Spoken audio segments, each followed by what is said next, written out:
কক্সবাজারের পেকুয়ায় জমি সংক্রান্ত বিরোধের জেরে ভাইদের হামলায় আহত হয়ে অবশেষে মৃত্যু হল অবসরপ্রাপ্ত সেনা সদস্য মোহাম্মদ মামুনের।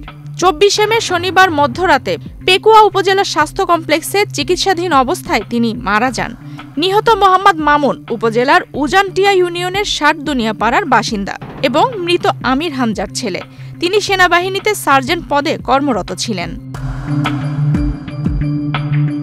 নিহতের স্বজন ও স্থানীয়দের বরাতে পেকুয়া থানার ওসি মোহাম্মদ সিরাজুল মোস্তাক জানান, 24 মে সকাল 10:30টার দিকে জমি মাপামাপিকে কেন্দ্র করে মামুনের সঙ্গে তার দুই ভাই মোজাম্মেল হক ও মমতাজুল ইসলামের বাকবিতণ্ডা হয়, যা এক পর্যায়ে হাতাহাতিতে রূপ নেয়। এতে মামুন গুরুতর আহত হন এবং দীর্ঘ সময় আহত অবস্থায় রাস্তার পাশে পড়ে থাকেন। বিকেলে বান্দরবানে অবস্থানরত তার স্ত্রী ও সন্তানরা স্থানীয়দের মাধ্যমে খবর পেয়ে দ্রুত এলাকায় ফিরে মামুনকে উদ্ধার করে হাসপাতালে ভর্তি করেন।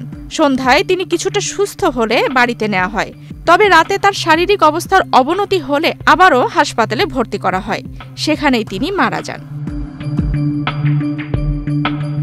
মামুনের স্ত্রী পাপিয়া সারোয়ার আরভি জানান, তার মেয়ের পড়ালেখার সুবাদে বান্দরবানে বসবাস করতেন। ঘটনার দিন সকালে জমি বিরোধের জেরে তার স্বামীকে তার ভাইয়েরা মারধর করে ফেলে রাখার খবর পান তিনি। এ বিষয়ে তিনি আরও অভিযোগ করেন, তার দেবর মমতাজুল ইসলাম ও মোজাম্মেল হক দীর্ঘদিন ধরে পৈতৃক জমি জবরদখল করে রেখেছিলেন এবং ভূমি অফিসে খাজনাও পরিশোধ করতেন না। এই বিষয় নিয়েই তার স্বামীর সাথে তাদের বাকবিতণ্ডা হয়। এক পর্যায়ে তারা তার স্বামীর উপর চড়াও হন। এ ঘটনায় ওসি সিরাজুল মোস্তাক জানান, লিখিত অভিযোগ পেলে ঘটনা তদন্ত করে আইনানুগ ব্যবস্থা নেওয়া হবে। নিহতের মরদেহ ময়নাতদন্ত শেষে স্বজনদের কাছে হস্তান্তর করা হয়েছে।